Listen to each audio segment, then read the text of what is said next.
Hi everyone, welcome back to my YouTube channel. My name is Neelam Ahuja. You can also find me on Instagram at neelam.ahuja and on TikTok as well. I want to talk to you about the Row Soft Loafers today. But before we do that, let's talk about my outfit, and I'll try and link as much as I can. I am wearing a very classic slim-fitting white button-down shirt underneath by Francis de Lourdes, and this is the Cremona vest by the Row. It has since sold out. It's from an older collection.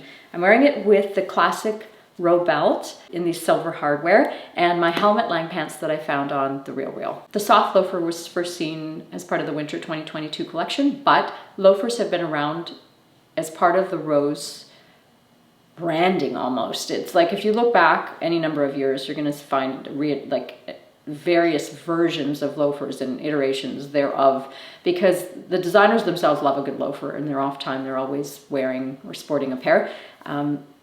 So in the past, there have been some more refined looking loafers, very classic loafers. And then more recently, the recent loafers that they've had were the Canal, the tasseled boyfriend pair, the Garçon loafer, and then of course the soft loafers and the eelskin. These loafers are always going to be part of the Row's unique kind of coding for collections, because they're a boy meets girl brand, a minimalist brand, boy meets girl, understated, and loafers really aren't a surprise. Now for me, they're very synonymous with a preppy look, because I grew up in the 80s before the Row was around doing their, working their magic and turning them into something else. So I have an association that pulled me away from them for a very long time. And I'm ready to come back. I came back with the Canal, which is a very, very quiet version of a loafer and more like a slipper, and it feels more like a slipper, not as much support. So let's talk about the style of the soft loafers, and then we'll go over sizing and comfort, how to style, and pricing. This is your soft loafer, very classic. This is just like a penny loafer, minus the little spot for that penny. A little bit of ruching at the toe. It's a rounded to an almond-shaped toe. A slight heel, let's say maybe a ½ inch. The sole is hard.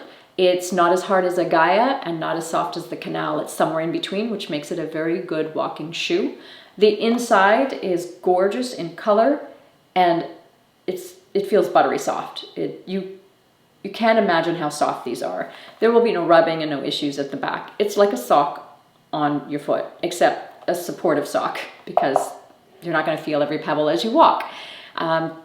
In terms of offerings for colors, this version, which is the smooth calfskin, comes in the black, it comes in tan, it comes in cream. Then there's the eelskin, of course, which also comes in the black. It comes in this really bright, shiny gold, if that's your thing. And they also have it in the tan. The issue is going to be finding the eelskin.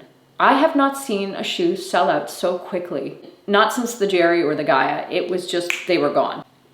This is the other version you could get your hands on. Now, when I was pre-ordering, when the winter dropped, I had an option to choose. And I sat on it for a bit. I debated. It took me a few days because they both looked lovely. I was sort of hoping for not an eelskin and not a calfskin, but something in between. But I settled on the calfskin, and I mean settled. They're both gorgeous, but I ended up buying these and I love them. A couple of reasons. I talked about this on my Instagram stories. The eelskin version is a beautiful shoe, but it's more polished and it makes everything look a little more polished.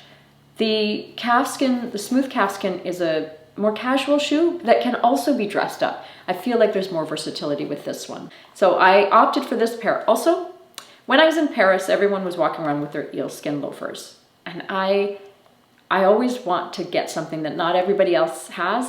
Maybe it's just me, but I said, well, let's go for the underdog then. I ended up with these, and I love them. Sizing. I tried the 7. I'm normally a 6.5. I put the 7 on, they were too big. And so I ended up with the 6.5, which were snug. I have a narrow to wide foot, like more narrow, and they were snug, but they're so soft and the leather's very malleable that they're going to mold to your foot. So I wouldn't really get them much bigger, and you certainly wouldn't want to go smaller. That's my recommendation, true to size. Pricing around $12.20, $12.50 before taxes. And then this pair is available in a few places. I'll link where you can find them. Definitely they're pre-order in some places. Styling, I kind of challenge you to find me an outfit where this pair of shoes doesn't belong. I mean, other than a swimsuit, but these shoes with denim, these shoes with what I'm wearing now, these shoes with, yes, an evening dress. I'm going to show you how the Row did it. I think because of the nature of the shoe and the fact that the toe is rounded, it works with dresses and skirts and things like that.